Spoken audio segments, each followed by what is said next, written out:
നമസ്കാരം, JB ജംഗ്ഷനിലേക്ക് സ്വാഗതം. മലയാള സിനിമയിലെ പരിചിതമായ മുഖങ്ങളിലൊന്ന്, ഒരുപക്ഷെ സൗന്ദര്യത്തിൻ്റെ കാര്യത്തിൽ മറ്റുള്ളവരെക്കാൾ ഒരു കാതം മുമ്പ് നിൽക്കുന്ന ഒരു നടൻ, വില്ലൻ, നായകൻ, നിർമ്മാതാവ്, സർവോപരി ഒരു രാഷ്ട്രീയക്കാരൻ. ദേവനെ നമുക്ക് JB ജംഗ്ഷനിലേക്ക് സ്വാഗതം ചെയ്യാം.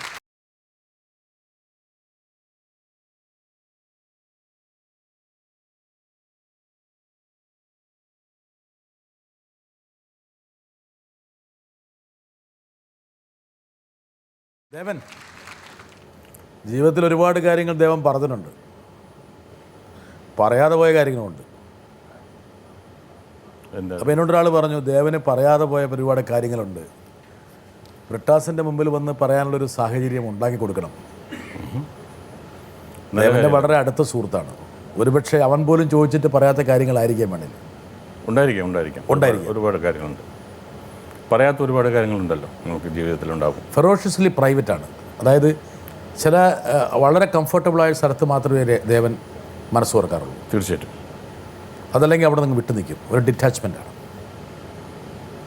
സ്വഭാവം. അങ്ങനെയാണ് പണ്ട് തന്നെ. തീർച്ചയായിട്ടും അങ്ങനെയാണത്. അത് DNA യിലുള്ളതാണ്. സുഹൃത്തുക്കളുടെ എണ്ണം കുറവാണ്, വളരെ കുറവാണ്. ഒരു പക്ഷേ ദേവൻ അങ്ങനെ ഒരു ആർത്തിയോടെ ഒരുപാട് സുഹൃത്തുക്കളെ വേണമെന്ന് ആഗ്രഹിക്കുന്നില്ല. ഇല്ല. സുഹൃത്തുക്കൾ നല്ല സുഹൃത്തുക്കളായിരിക്കണം, അല്ലാതെ ഒരു കൺവീനിയൻസിനുള്ള സുഹൃത്തുക്കളെ താല്പര്യമില്ല. സുഹൃത്തുക്കൾ എന്ന് പറഞ്ഞാൽ എനിക്ക് ഉള്ള ഒരുപാട് എൻ്റേതായ ചില അഭിപ്രായങ്ങൾ, സുഹൃത്തുക്കൾ എന്നെപ്പോലെ തന്നെ ചിന്തിക്കുകയും എൻ്റെ തെറ്റുകൾ ചൂണ്ടിക്കാണിക്കുകയും ചെയ്യുന്ന ആൾക്കാരാണ് എൻ്റെ ഏറ്റവും വലിയ സുഹൃത്തുക്കൾ എന്ന് പറയുന്നതായിട്ട്. ഞാൻ പറയുന്ന മുഴുവനും യേസ് എന്ന് പറയുക അതല്ല എൻ്റെ സുഹൃത്ത്. എൻ്റെ തെറ്റുകൾ ചൂണ്ടിക്കാണിക്കുമ്പോഴാണ് എനിക്ക് കൂടുതൽ സ്നേഹം വരും അവരുടെ അടുത്ത്. അപ്പോൾ അങ്ങനത്തെ ചില കാര്യം എല്ലാവരും വന്നിട്ട് നമ്മുടെ അടുത്ത് പറയാൻ എന്താണ്, ഗംഭീരമായിരിക്കുന്നു, ഇതാണെന്നൊക്കെ പറയുന്നത്. പക്ഷെ അതല്ല എനിക്ക് ആവശ്യം.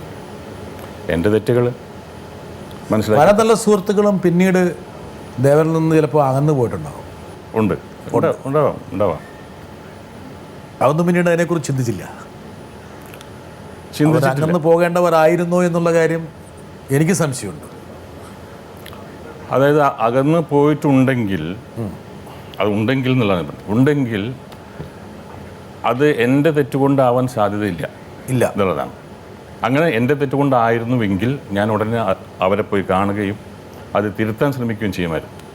ബോധപൂർവമായിട്ട് ദേവൻ ആർക്കും ഒരു ദ്രോഹം ചെയ്യാൻ ആഗ്രഹിക്കുന്നില്ല. ഇല്ല, ഒരിക്കലുമില്ല. ഒരു വഴിവിട്ടൊരു കാര്യം നേടിയെടുക്കണമെന്ന് അങ്ങനത്തെ ഒരു താല്പര്യം ദേവനില്ല. ഇല്ല, അതൊരു പരാജയമാണ്. ഒരിക്കലും അല്ല. ഞാൻ വിശ്വസിക്കുന്നില്ല അതൊരു പരാജയമായിട്ട്. ഞാനത് അക്സെപ്റ്റ് ചെയ്യുന്നുമില്ല പരാജയമായിട്ട്. ഇംഗ്ലീഷിലൊരു ചൊല്ലുണ്ട്, either by hook or crook. ലക്ഷ്യമാണ് പ്രധാനം, മാർഗത്തിന് വലിയ പ്രസക്തിയില്ല എന്ന്. പക്ഷെ ആ കാറ്റഗറി ദേവൻ വരുന്നില്ല. ദേവൻ വേണമെങ്കിൽ അങ്ങനെ either by hook or by crook എന്ന് വേണമെങ്കിൽ ആകാൻ വേണമെങ്കിൽ. എന്തുകൊണ്ട് ദേവൻ അതിന് നിൽക്കുന്നില്ല? തിരിഞ്ഞു നോക്കുമ്പോൾ ദേവൻ്റെ ഒരു കരിയറിൽ, ഇത്രയും ദീർഘകാലത്തൊരു സിനിമ കരിയറിൽ വേണമെങ്കിൽ ദേവൻ ഒന്ന് ട്രാക്ക് മാറ്റിയിരുന്നെങ്കിൽ ദേവൻ എവിടെ എത്താമായിരുന്നു? എൻ്റെ സ്വഭാവത്തിലോ അല്ലെങ്കിൽ എൻ്റെ അപ്രോച്ചിലോ? അതെ, എനിക്കത് താല്പര്യമില്ല. അങ്ങനെ എൻ്റെ എന്തെങ്കിലും ഒരു ആവശ്യത്തിന് വേണ്ടിയിട്ട് എന്നെ മാറ്റാൻ ഞാൻ തയ്യാറല്ല. എൻ്റെ ട്രാക്ക് മാറ്റാൻ തയ്യാറില്ല. ഞാൻ വലിയൊരു സിനിമാ നടനാവാൻ ഒരിക്കലും ആഗ്രഹിക്കാത്തൊരു മനുഷ്യനായിരുന്നു. എൻ്റെ ബാല്യകാലത്തിലോ അല്ലെങ്കിൽ കോളേജ് ലൈഫിലോ ഒരിക്കലും എൻ്റെ ഏറ്റവും വിദൂരമായ ചിന്തയിൽ പോലും ഒരു സിനിമാ നടനാവാൻ ആഗ്രഹിക്കാത്തൊരു മനുഷ്യനാണ് ഞാൻ. സിനിമയിൽ വരുന്നത് വളരെ ഒരു ആക്സിഡൻറ്റിലാണ്. എൻ്റെ സിനിമയിൽ വരുന്നതും പിന്നീട് അതൊരു അഭിനയത്തിലേക്ക് വരുന്നതൊക്കെ വളരെ അപ്രതീക്ഷിതമായ ഒരു ആക്സിഡൻ്റ് എന്നൊക്കെ പറയാം നമുക്കത്. അപ്പോൾ അതുകൊണ്ട് എനിക്ക് ഈ നേട്ടങ്ങളൊക്കെ എൻ്റെ നേട്ടങ്ങൾ തന്നെയാണ്, ബോണസാണ്. ദേവൻ ശരിക്കും പറഞ്ഞൊരു പട്ടാളക്കാരനാകാൻ ആഗ്രഹിച്ചാണ്. യെസ്, അതാണ് കറക്റ്റ്.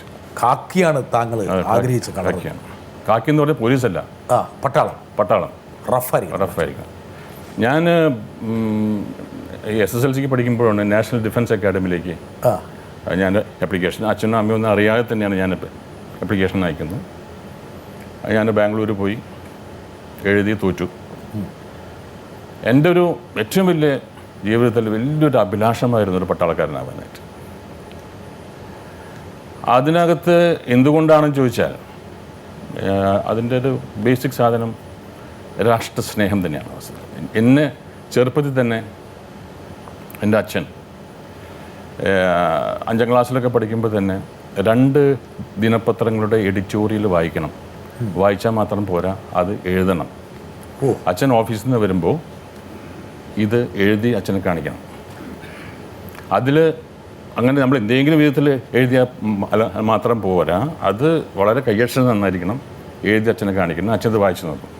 ഇപ്പോൾ ഞാൻ എൻ്റെ അച്ഛൻ ഇന്നില്ല. എൻ്റെ അച്ഛൻ പബ്ലിക് പ്രോസിക്യൂട്ടറായിരുന്നു. അതെ, Thrissur assistant public prosecutor, APP.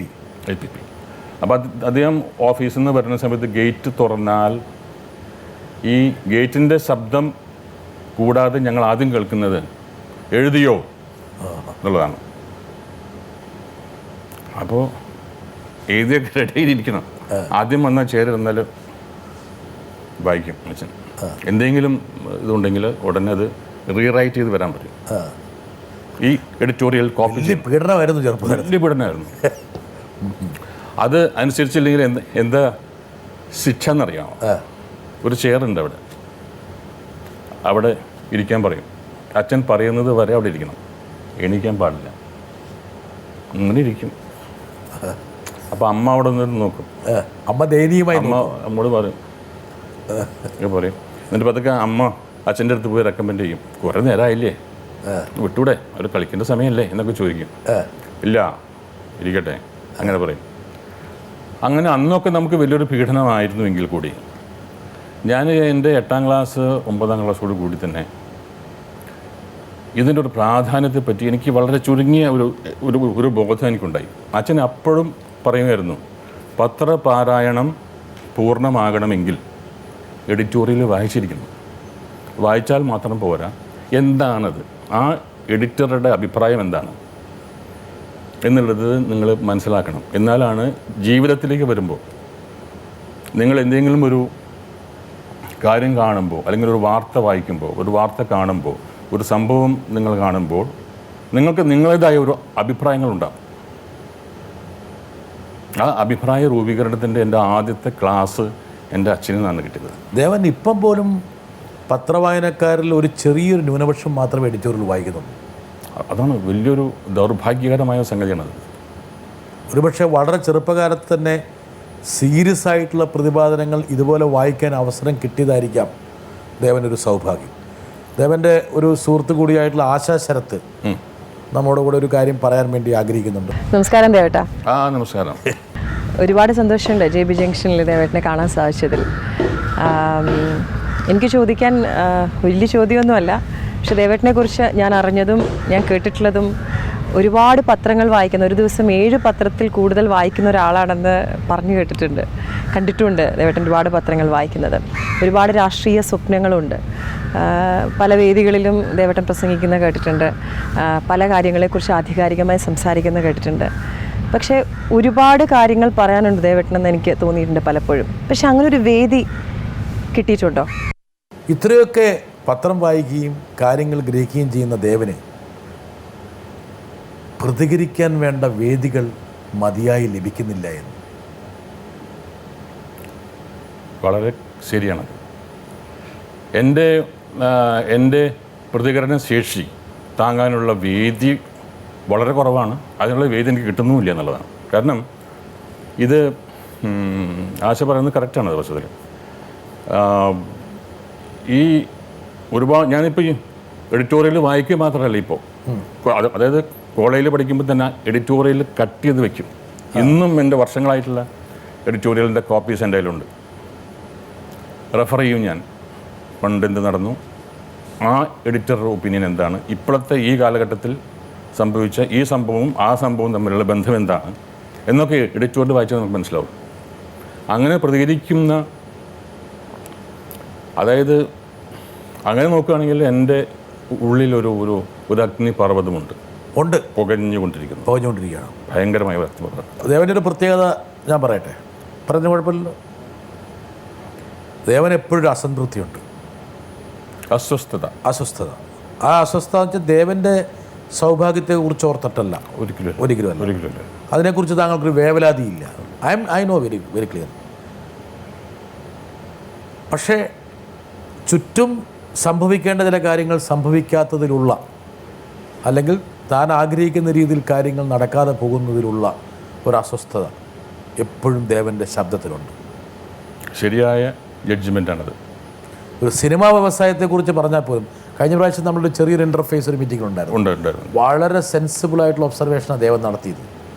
ഒരുപക്ഷെ ഈ സിനിമാ വ്യവസായത്തിൻ്റെ പ്രതിസന്ധിയെക്കുറിച്ച് വളരെ വീറോടെ സംസാരിക്കുന്ന ആൾക്കാർ പോലും വിസ്മരിക്കുന്നത് അതിൻ്റെ ചേരുവകയിലെ അസമത്വം.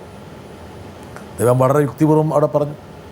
ആ പ്രശ്നം, ആ ജനസിസിലുള്ള പ്രശ്നം പരിഹരിക്കാതെ ആ പ്രതിസന്ധിക്ക് പരിഹാരം കാണില്ല, ഒരിക്കലും കാണില്ല. ഈ അസ്വസ്ഥത പലപ്പോഴും അപൂർവമായിട്ട് പ്രകടിപ്പിക്കാൻ ദേവന് ചിലപ്പോൾ വേദികൾ കിട്ടാറുണ്ടോ? വളരെ അപൂർവം. വേണം ഒരു വേദിയും കാണിച്ചു തരാം. ഒരുപാട് വികസനങ്ങൾ നമുക്ക് ചെയ്യുന്നുണ്ട്. നാടിന് വേണ്ടി വികസനം ചെയ്യുന്നു, ക്ഷേത്രങ്ങൾക്ക് വികസിക്കുന്നു, ദേവാലയങ്ങൾക്ക് വേണ്ടി വികസിപ്പിക്കുന്നു. പക്ഷേ ഇവിടെ ആവശ്യം, വികസനത്തിന്റെ ആവശ്യം മനുഷ്യന്റെ മനസ്സിന്റെ വികസനം. അത് നമ്മളെന്തെങ്കിലും ചെയ്യുന്നുണ്ടോ എന്നുള്ളതാണ് നമുക്ക് അറിയിക്കുന്നത്. മനുഷ്യന്റെ മനസ്സിന്റെ വികസനത്തിന് വേണ്ടി, ഈ മനുഷ്യന്റെ മനസ്സിന്റെ വികസനത്തിന് വേണ്ടി ചെയ്താൽ, മനുഷ്യന്റെ മനസ്സ് വികസിച്ചാൽ ഇവിടെ സർവ്വ വിധത്തിലുള്ള എല്ലാ പ്രശ്നങ്ങളും തീർക്കാൻ കഴിയുമെന്നുള്ള വിശ്വാസമാണ് എൻ്റേത്. ദേവന്റെ മനസ്സിലെ ഈ അഗ്നിപർവ്വതം എപ്പോഴെങ്കിലും പൊട്ടുമോ? അഗ്നിപർവ്വതം എൻ്റെ മനസ്സിൽ മാത്രമല്ല. ഇന്ന് ജോൺ ബിട്ടാസിനെ അറിയാം. നമ്മുടെ നാട്, എസ്പെഷ്യലി കേരളത്തിൻ്റെ ഒരുപാട് സ്ഥലങ്ങളിൽ ഞാൻ സഞ്ചരിച്ചതാണ്. ഞാനൊരു പൊളിറ്റിക്കൽ പാർട്ടി ഉണ്ടാക്കിയ ഒരാളാണ്, കേരള പീപ്പിൾസ് പാർട്ടി. അതിൻ്റെ ഒരു സർവേ ഞാൻ ആദ്യം നടത്തി. വെറുതെ ചാടി ഉണ്ടാക്കിയതല്ല ഒരു പൊളിറ്റിക്കൽ പാർട്ടി. എല്ലാവരും ധരിച്ച് കുറേ കാലം സിനിമയിൽ അഭിനയിച്ചു, പെട്ടെന്നൊരു സുപ്രഭാതത്തിൽ കയറി ഒരു രാഷ്ട്രീയ പ്രസ്ഥാനം ഉണ്ടാക്കി. അയാൾക്ക് എന്തെങ്കിലും MLA ആവാനോ MP ആവാനോ അല്ലെങ്കിൽ ഒരു മിനിസ്റ്റർ ആവാനോ ആയിരിക്കാം എന്നൊക്കെയാണ് പൊതുവെയുള്ള സംസാരങ്ങൾ. അതല്ല സത്യത്തിൽ. ചെറുപ്പകാലത്തിൽ എൻ്റെ മനസ്സിൽ ഉണ്ടായ ഒരു അസ്വസ്ഥതയുണ്ട്. ഈവൻ എൻ്റെ സ്കൂൾ ലൈഫിൽ തന്നെ, അല്ലെങ്കിൽ കോളേജ് ലൈഫിൽ വന്ന് എൻ്റെ ചുറ്റുപാടുമുള്ള ഒരുപാട് കാര്യങ്ങൾ കാണുമ്പോൾ എനിക്കൊരു അസ്വസ്ഥതയാണ്. ഞാൻ ഇപ്പോഴും ആ അസ്വസ്ഥത മാറിയിട്ടില്ല. അതാണ് എൻ്റെ വലിയൊരു പ്രശ്നം. എന്തുകൊണ്ട് അങ്ങനെയാവുന്നു? ഞാൻ പ്രതീക്ഷിച്ച ഒരുപാട് നേതാക്കന്മാരുണ്ടായിരുന്നു ഇവിടെ. എൻ്റെ ഫാമിലി ഒരു കോൺഗ്രസ് ഫാമിലിയാണ്. എൻ്റെ അച്ഛൻ, എൻ്റെ അമ്മയുടെ ഫാമിലി അതെ, അച്ഛൻ്റെ ഫാമിലി അതെ, എല്ലാവരും കോൺഗ്രസ്സിൽ വിശ്വസിക്കുന്ന ഒരാളാണ്. പക്ഷെ അന്ന് മുതൽ എനിക്ക് അത് സ്വാഭാവികമായിട്ട് ഞാനൊരു കോൺഗ്രസ്സുകാരനായി. അല്ലാതെ അത് ഒരു ഐഡിയോളജിക്കലായിട്ടുള്ള ഇഷ്ടം കൊണ്ടൊന്നുമല്ല, കുടുംബത്തിൻ്റെ ഒരു സാഹചര്യം. പിന്നെ 8ാം ക്ലാസ്സിൽ പഠിക്കുമ്പോൾ ഞാൻ പഠിച്ചത് മോഡൽ ബോയ്സ് ഹൈസ്കൂളിലാണ്. അവിടെ രാഷ്ട്രീയമില്ല അതിനകത്ത്. പക്ഷേ അന്നത്തെ ഹെഡ് മാസ്റ്റർ ബാലചന്ദ്ര രാജ അദ്ദേഹം പറഞ്ഞു വെച്ചാൽ ഇവിടെ രാഷ്ട്രീയം പാടില്ല. ഞങ്ങൾ ഇവിടെ കളേഴ്സാണ്, yellow, red, green and white എന്ന് പറയുന്ന 4 ഗ്രൂപ്പുകളുണ്ടാവും. അത് അവർ തമ്മിലാണ് മത്സരം. അത് ഈ ക്യാമ്പസിനകത്ത്, ഈ സ്കൂളിനകത്തുള്ള ഇഷ്യൂസ്, പ്രശ്നങ്ങൾ, ആനിവേഴ്സറി എങ്ങനെ കണ്ടക്ട് ചെയ്യാം, ആർട്ട് യൂണിയൻ എങ്ങനെ കണ്ടക്ട് ചെയ്യാം, അവിടുത്തെ ഒരുപാട് കാര്യങ്ങൾ, അവിടെ ക്ലാസ്സസ് ബുക്ക് ഉണ്ടാക്കുക, അങ്ങനെ ഈ ആനിവേഴ്സറിയുടെ കാര്യങ്ങൾക്ക് വേണ്ടിയിട്ടുള്ള ഇതുകൾ, അങ്ങനെ ഇലക്ഷനുണ്ട്. അവിടെ ഇലക്ഷനുണ്ട്. ഇലക്ഷൻ ജയിക്കും, തോൽക്കും. അപ്പോൾ അവിടെ ഒരു അസംബ്ലി ഉണ്ട്, ഒരു ഭരണപക്ഷം, ഒരു പ്രതിപക്ഷം ഒക്കെ ഉണ്ട്. അന്ന് മുതലേ ഉണ്ട് അതിനകത്ത്. അപ്പോൾ ഞങ്ങൾ 8ാം ക്ലാസ്സിൽ പഠിക്കുമ്പോൾ അപ്പോൾ അവിടെ സമരങ്ങളില്ല. അപ്പോൾ സമരങ്ങളൊക്കെ ഉണ്ടെന്ന് കേട്ടിട്ടുണ്ട്. അപ്പോൾ അവിടെ ഇവിടെയൊക്കെ ഒരു 1/2 കിലോമീറ്റർ പോയാലാണ് സെൻറ് തോമസ് കോളേജ് ഹൈസ്കൂൾ. ഒരു സുപ്രഭാതത്തിൽ ഞങ്ങൾ കേൾക്കുന്നതെന്ന് വെച്ചാൽ സെൻറ് തോമസ് ഹൈസ്കൂളിൽ ഭയങ്കര സമരം നടക്കുന്നുണ്ട്. അപ്പോൾ ഞാൻ 8ാം ക്ലാസ്സിൽ പഠിക്കണം. അപ്പോൾ ഞങ്ങളെല്ലാം കൂടി സമരം കാണാൻ പോകും. എന്താണ് ഈ സമരം എന്നുള്ളതൊന്ന് കാണാമെന്ന് വിചാരിച്ചു. അങ്ങനെ ഞങ്ങളെല്ലാം കൂട്ടുകാരെ കൂടിയിട്ട് സമരം കാണാൻ പോകുന്നു.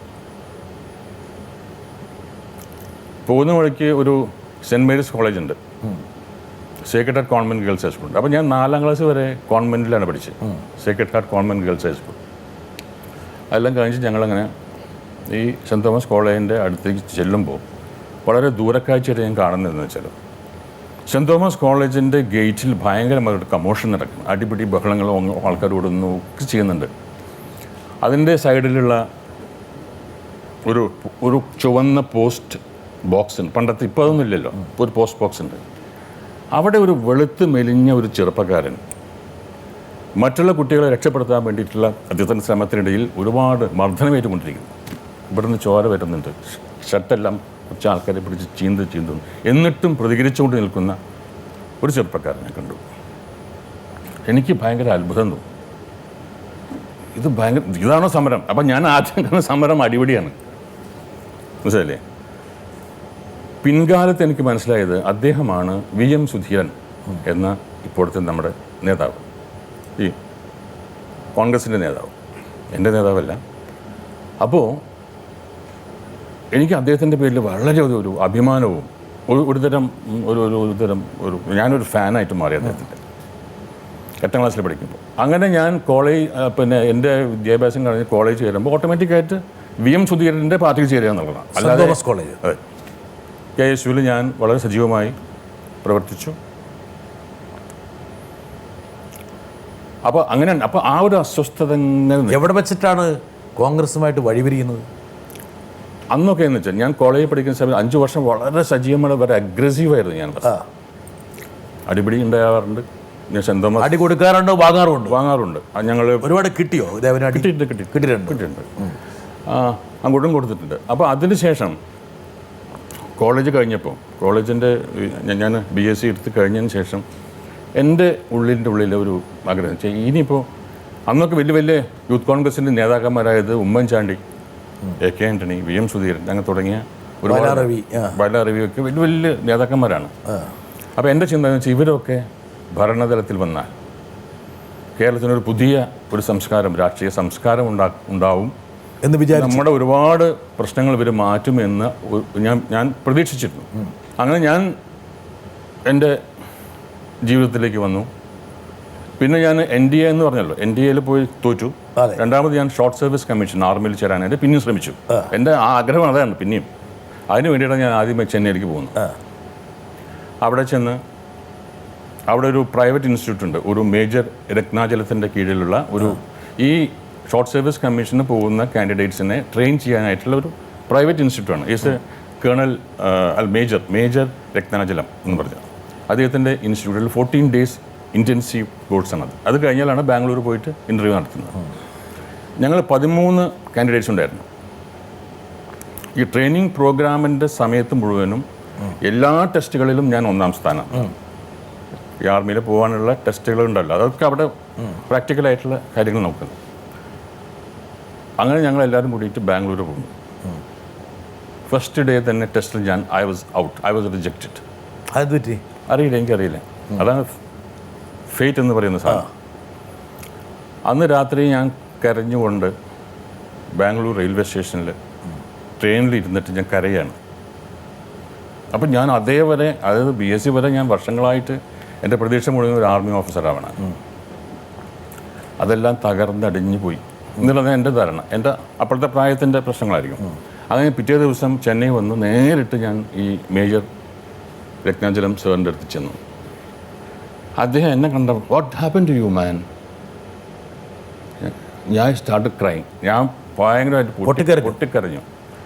ഞാൻ പൊട്ടിക്കരയുമ്പോൾ ഇദ്ദേഹം പൊട്ടിച്ചിരിക്കാൻ തുടങ്ങി.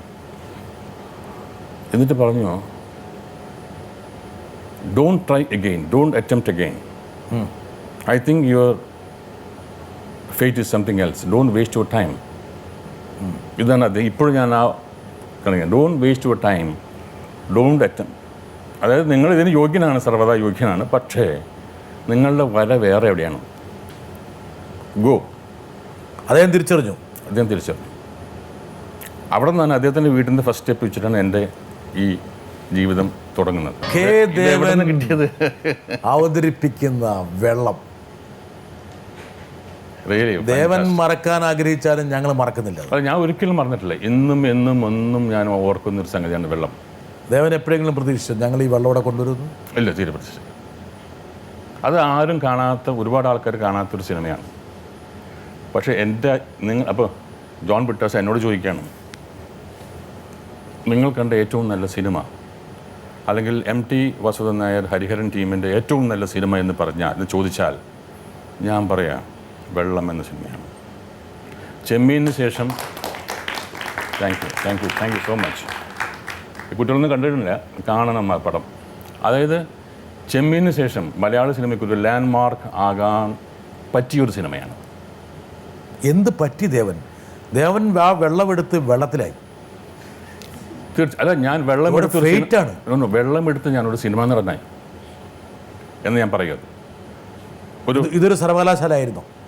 സർവകലാശാല. പക്ഷെ ഇതിൻ്റെ ദാരിദ്ര്യമാണ് വെള്ളം എന്ന സിനിമയുടെ ഡിസാസ്റ്റർ. അന്നത്തെ നിരക്കിൽ ഒരുപക്ഷെ ഈ വെള്ളത്തെക്കുറിച്ച് നന്നായി അറിയാവുന്ന ചില സുഹൃത്തുക്കളോട് സംസാരിച്ചപ്പോൾ അവർ പറഞ്ഞൊരു കാര്യം, ആ കാലഘട്ടത്തിൽ ഇത്രത്തോളം സാങ്കേതിക മേന്മയുള്ള മറ്റൊരു പടം ഉണ്ടായിരുന്നില്ല. ആ പടം പരാജയപ്പെടാൻ ഒരു സാധ്യത ഉണ്ടായിരുന്നില്ല. എന്ത് സംഭവിച്ചു എന്നറിയില്ല. ഒരുപക്ഷെ ദേവനയോട് ആർക്കോ എന്തോ ഒരു ചെറിയ വിഷമം ഉണ്ടായിട്ടുണ്ടാകും. ദേവൻ്റെ മുമ്പിൽ ദേവന്മാർ സംപ്രീതനായിട്ടുണ്ടാവില്ല. അതുകൊണ്ടൊന്നുമില്ല, അതല്ല കാര്യം. അതിനകത്ത് എൻ്റെ കുറ്റങ്ങൾ കുറച്ചുണ്ട്. അതിനകത്ത് എൻ്റെ കുറ്റം എന്ന് വെച്ചാൽ, ഒന്നാമത് എൻ്റെ പ്രായം, എൻ്റെ ഇൻഎക്സ്പീരിയൻസ്. ഈ വെള്ളത്തിൽ യഥാർത്ഥത്തിൽ സംഭവിച്ചത് ദേവൻ്റെ ഇൻഎക്സ്പീരിയൻസ് ആയിരുന്നു. അതായത് മാർക്കറ്റ് ചെയ്യാനുള്ള മാർക്കറ്റ്. പക്ഷേ സിനിമയുടെ മറ്റു വശങ്ങളെക്കുറിച്ച് ദേവൻ ബോധവാനായിരുന്നില്ല. സിനിമ സക്സസ് ആകണമെങ്കിൽ സിനിമ ഉണ്ടാക്കിയാൽ മാത്രം പോരാ, സിനിമ പ്രൊമോട്ട് ചെയ്യണം, അത് മാർക്കറ്റ് ചെയ്യണം. അതിനെ പറ്റിയിട്ടുള്ള ധാരണ എനിക്ക്. അവിടെയാണ് ദേവൻ പൊളിഞ്ഞത്. ഇനി വെള്ളം ഒരു സുഹൃത്തിനെ കൊണ്ടുവരട്ടെ. ദേവൻ നടനാകുന്നതിന് മുമ്പ് ഒരു ചലച്ചിത്ര നിർമ്മാണത്തിൻ്റെ ഏകോപനത്തിൽ പങ്കാളിയായിരുന്നു. MT ഹരിഹരനും കൂടെ ചേർന്നൊരുക്കിയ വെള്ളം. അവിടെ നിന്ന് കൂടി കിട്ടിയ ഒരു എക്സ്പീരിയൻസ് ഒരുപക്ഷെ ആത്മബലം നൽകിയിട്ടുണ്ടാകാം. ദേവൻ പിന്നീട് അഭിനേതാവായി കടന്നു വരുന്നത്.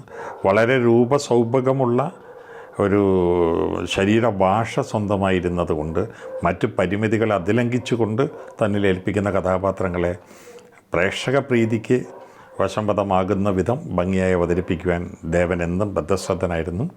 അദ്ദേഹത്തിൻ്റെ ആ മേഖലയിലെ വളർച്ചയുടെയും വിജയത്തിൻ്റെയും മൂലധനം എന്ന് പറയുന്നത് ആ മനസ്സാണ്. ജോൺ പോൾ പറയാതെ പറഞ്ഞു വെച്ചൊരു കാര്യമുണ്ട്, വെള്ളത്തിലായതുകൊണ്ടാണ് ദേവൻ ഒരു നടനായി മാറിയത്. അതല്ലെങ്കിൽ ദേവൻ വേണമെങ്കിൽ വേറൊരു ലെവലിലേക്ക് വേണമെങ്കിൽ ട്രാൻസെൻഡ് ചെയ്യുമായിരുന്നു.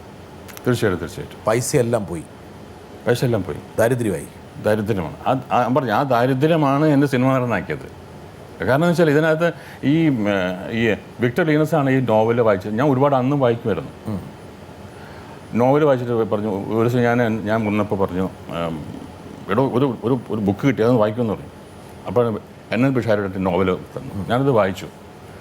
അത് വായിച്ചു കഴിഞ്ഞപ്പോൾ എനിക്ക് ഭയങ്കരമായ അത് ഞാൻ ആ സിനിമ അല്ല ആ ഒരു നോവൽ സിനിമയാക്കിയാൽ എങ്ങനെ ഇരിക്കുന്നില്ല എൻ്റെ വിഷ്വലൈസ് ചെയ്തു ഞാനത്.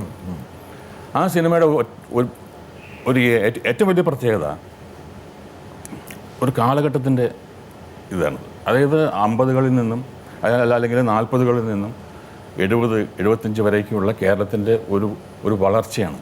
അതായത് ഫ്യൂഡലിസത്തിൻ്റെ തകർച്ചയും കമ്മ്യൂണിസത്തിൻ്റെ വളർച്ചയും ഇതിനകത്തുണ്ട്, ഈ സാധനത്തിനകത്തുണ്ട്. ഒരു പ്രളയത്തിൽ തറവാട് പോലും മുങ്ങുന്നത് ഒരുപക്ഷെ പിന്നീട് ഫ്യൂഡലിസത്തിൻ്റെ തകർച്ച കാണിക്കും. ടൈറ്റാനിക് എന്നുള്ള ഒരു സിനിമയിൽ ഇന്ന് അനുവർത്തിച്ചിട്ടുള്ള അല്ലെങ്കിൽ ഈ കാലഘട്ടത്തിൽ അനുവർത്തിച്ച ഒരു സാങ്കേതിക മിഴിവും അല്ലെങ്കിൽ ആ ഒരു ഭീതിജനകമായിട്ടുള്ള ദൃശ്യങ്ങളെ പ്രേക്ഷകരുടെ മനസ്സിലേക്ക് പകർന്നു നൽകാൻ കഴിയുന്ന ഒരു വിഷ്വലൈസേഷൻ അവിടെ ചെയ്തു. അന്നത്തെ നിലയ്ക്ക് നല്ല പണം മുടക്കി. പക്ഷേ എനിക്കൊരു കോൺഫിഡൻസ് ഉണ്ടായിരുന്നു. കാരണം ഈ ഒരു നോവൽ, ഈ ഒരു സബ്ജക്റ്റ് സിനിമയായി കാണണം എന്നുള്ളൊരു ആഗ്രഹമാണ്, ഒരു പാഷനാണ്, ഒരു ലവാണ്. എനിക്ക് ആ സബ്ജക്റ്റിലൂടെ ഞാൻ പ്രണയിക്കാൻ തുടങ്ങി ആ സബ്ജക്റ്റിനെ. ബാക്കി കൂടെ ഉണ്ടായിരുന്ന നിർമ്മാതാക്കളെല്ലാം പകുതി വെച്ച് താങ്കളെ വിട്ടോടി. നാച്ചുറലി. കാരണം വെച്ചാൽ സ്വാഭാവികമായിട്ട് ഇതിനൊരു അന്തമില്ലാത്തൊരു പോക്കാണ്. അപ്പോൾ അവർ പറഞ്ഞു, ഞാൻ പറഞ്ഞു ഇത് ഞാൻ ഏറ്റെടുത്തൊരു സാധനമാണെങ്കിൽ കലഹിച്ചു, അത് ഞാൻ തീർത്തിട്ടേ പറയും. പിന്നെ കലഹിച്ചു, പ്രശ്നങ്ങളുണ്ടായി, കേസ് വന്നു, കോടതിയിൽ കയറി, എൻ്റെ കാല് വെട്ടാനായിട്ട് ഒരാൾ ഏർപ്പാട് ചെയ്തു. അങ്ങനെ ഒരുപാട് പ്രശ്നങ്ങളുണ്ട്. നമ്മൾ കാലില്ലാത്ത ദേവൻ എനിക്ക് സങ്കല്പിക്കാൻ പറ്റുന്നില്ല. അങ്ങനെ ഒരുപാട് പ്രശ്നങ്ങളുണ്ടായി. അത് ഞാൻ ടേക്ക് ഓവർ ചെയ്തു.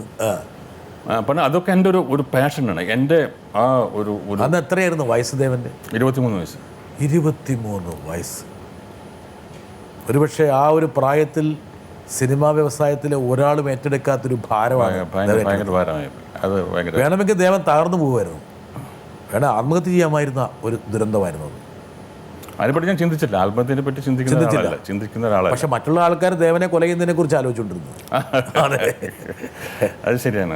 അത് ഞാനത് അതിൻ്റെ സ്പിരിറ്റിലെടുത്തു. എൻ്റെ ഫ്രണ്ട്സ് ഉണ്ട്, കുറച്ച് ഫ്രണ്ട്സ് ഉണ്ട്, അന്നത്തെ കുറേ ഫ്രണ്ട്സ് ഉണ്ട്. അവരിപ്പോൾ ഇന്ന് ചില ആൾക്കാർ അമേരിക്കയിൽ അവിടെയൊക്കെ ഉണ്ട്. അതിനകത്തൊരു രവി എന്നൊരു ഒരാളുണ്ട്. ആ രവി ഇപ്പം സ്റ്റേറ്റ്സിലാണ്. അന്നൊക്കെ രവി പറയായിരുന്നു, ഞാൻ ഈ തകർന്ന് തരിപ്പടമായി വെള്ളത്തിൻ്റെ പ്രശ്നങ്ങളൊക്കെ കഴിഞ്ഞ് ഞാൻ വീട്ടിലേക്ക് വന്നു കഴിഞ്ഞാൽ സുഖമായിട്ട് കിടന്നുറങ്ങും. അപ്പോൾ രവി എടോ തനിക്ക് എങ്ങനെ ഉറങ്ങാൻ പറ്റുന്നു എന്നുള്ളതാണ്. രവിനോട് എപ്പോഴും ചോദിക്കും, തന്നൊരു അത്ഭുത ജന്തുവാണ്.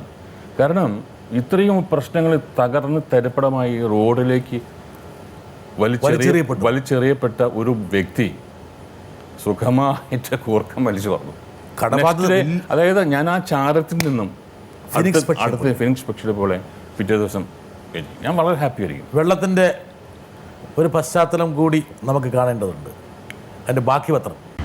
ദേവേട്ടനല്ല, മോഹൻ ചേട്ടൻ എന്നാണ് ഞങ്ങൾക്കറിയപ്പെടുന്നത്. ദേവനുള്ള സിനിമയിലുള്ളവർക്കാണ്, നമുക്കൊക്കെ മോഹൻ ചേട്ടനാണ്.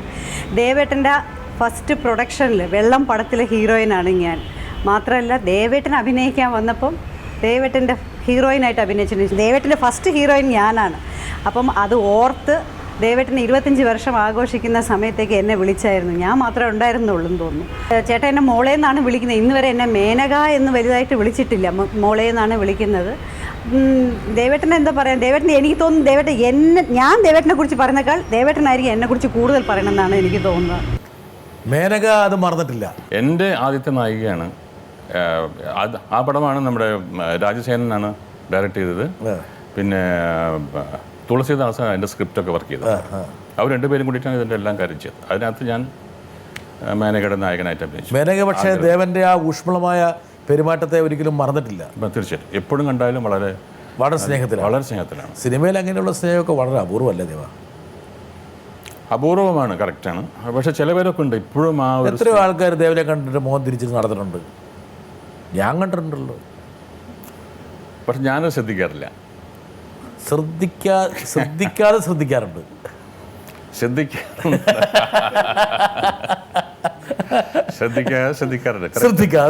നമ്മൾ ശ്രദ്ധിച്ചിട്ട് കാര്യം എന്താ കാര്യം? അതായത് നോക്കിയിട്ടില്ല, ഇടം കണ്ടിട്ട്.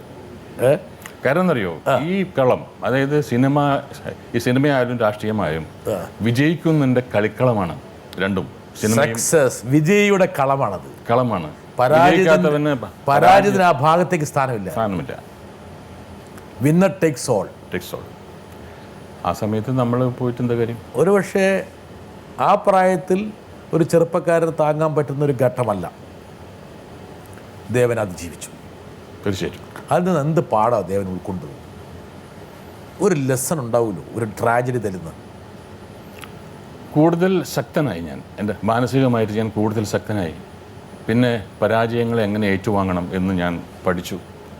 ഇപ്പോൾ എനിക്കൊരു പരാജയം ഒരു പ്രശ്നമേ അല്ല. ഒന്ന് പരാജയപ്പെട്ടിട്ടില്ലെങ്കിൽ ഒരു സുഖം കിട്ടുന്നില്ല. അതുപോലെ അതായത് പരാജയപ്പെടുന്ന എപ്പോഴാണ് നമ്മൾ പരിശ്രമം നിർത്തുമ്പോഴാണ് പരാജയം.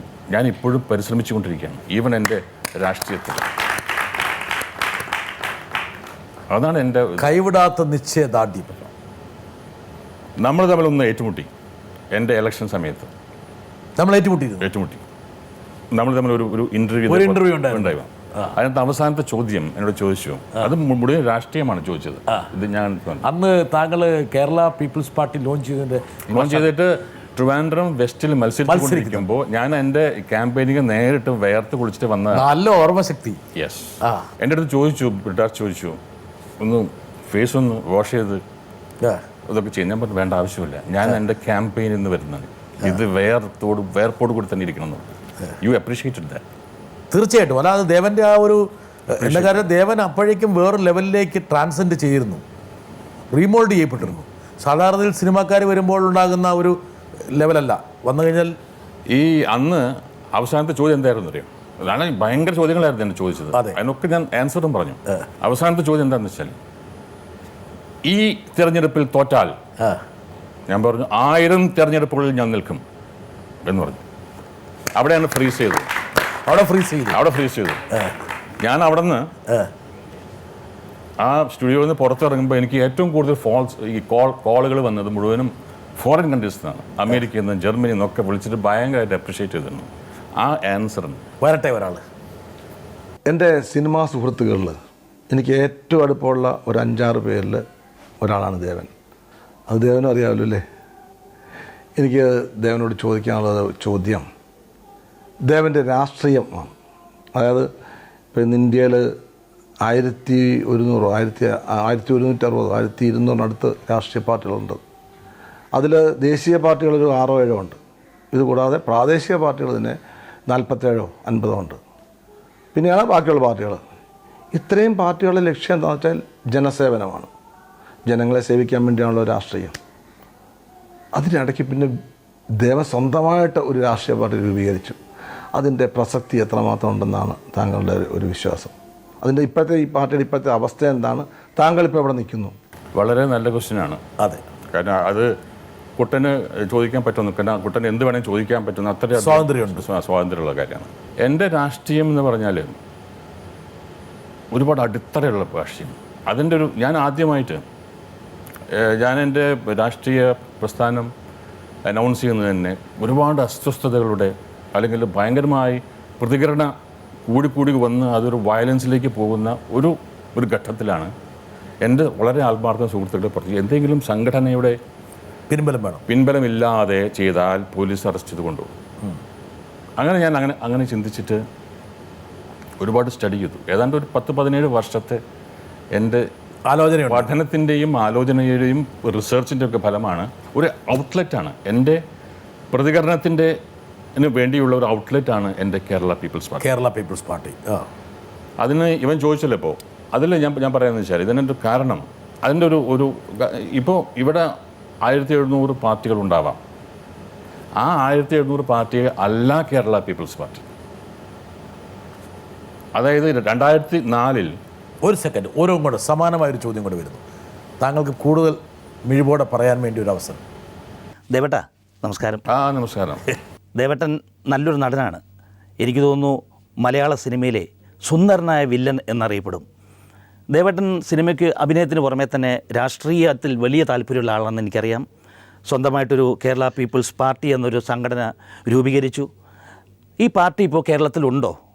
അതോ കോൺഗ്രസുമായിട്ട് ഒരുമിച്ച് ദേവട്ടൻ ആ സംഘടനയെ വിപുലീകരിക്കുന്നുണ്ടോ? കോൺഗ്രസുമായിട്ട് ലയിച്ചിട്ടില്ല.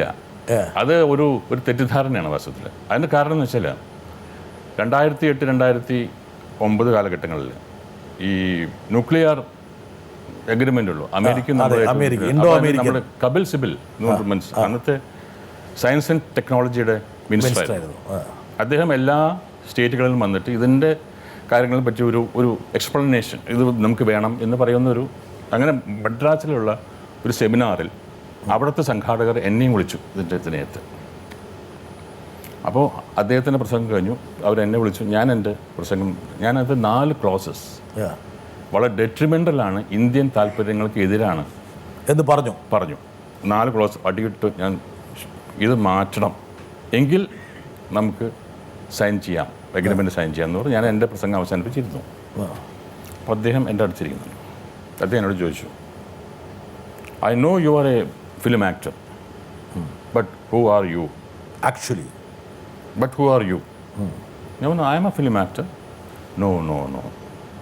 You are a film actor. I agree with you. I admit that. You are something else. A film actor cannot talk like this. നല്ലത് പറഞ്ഞു.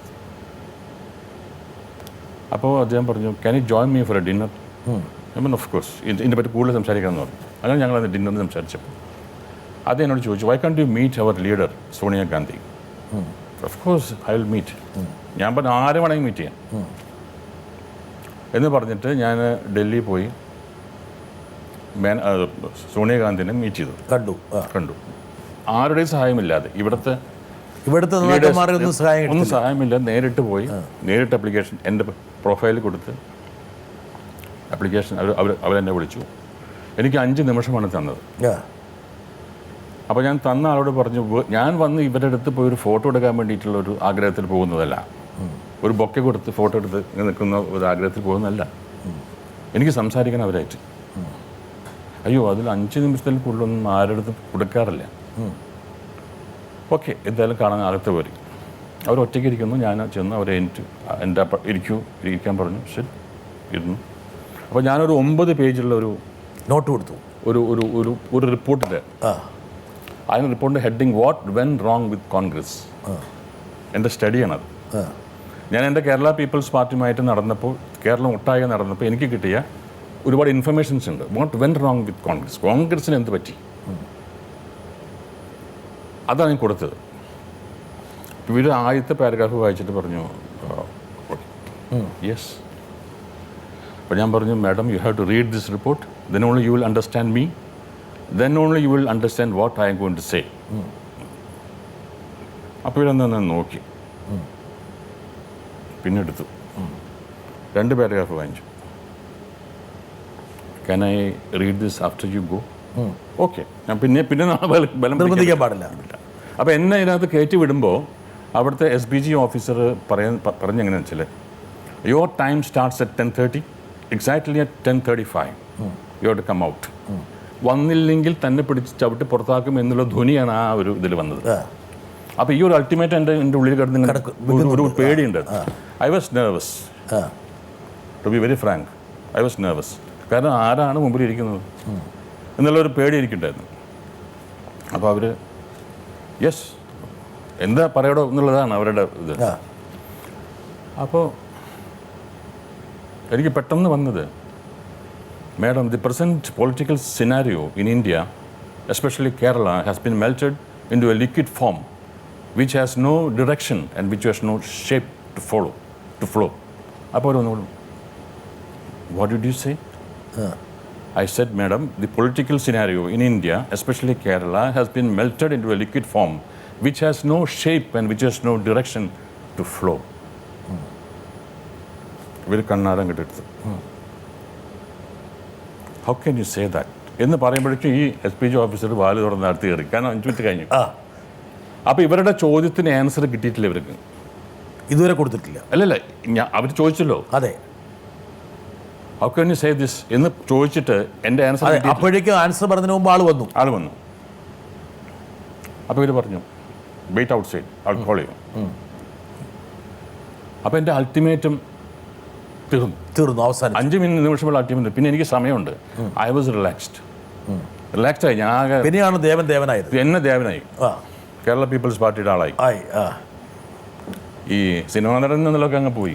അല്ലെങ്കിൽ സിനിമയിലൊക്കെ വില്ലൻ കളിച്ചിട്ട് നിങ്ങൾക്ക് അറിയാമല്ലോ.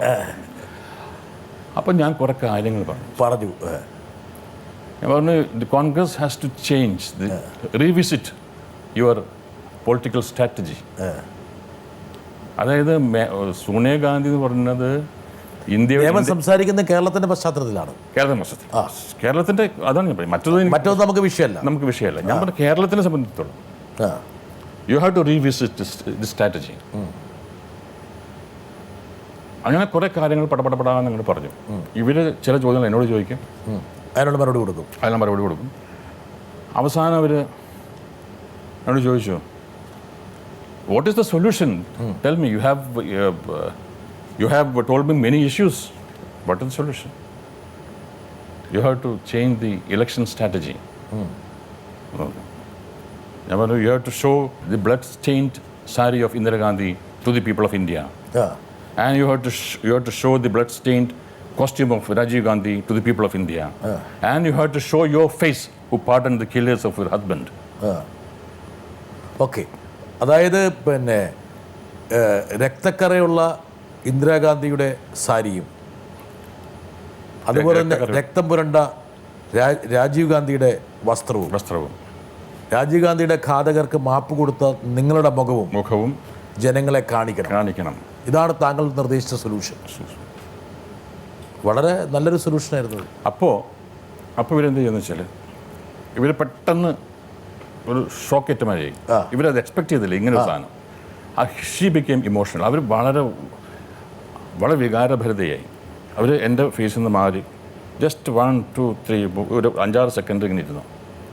എന്നോട് പറഞ്ഞു, യു സെഡ് ഇറ്റ്. ഒരുപാട് അർത്ഥങ്ങളുണ്ട് അതിനകത്ത്. യു ഓൺലി സെഡ് ഇറ്റ് എന്ന് പറഞ്ഞു. എൻ്റെ ആരും ഇത് പറഞ്ഞില്ല. വലിയ വലിയ കുശാഗ്ര ബുദ്ധിയുള്ള ആൾക്കാർ ആരും പറഞ്ഞില്ല. ഇത് അത് പറയാൻ ദേവൻ വേണ്ടി വന്നു.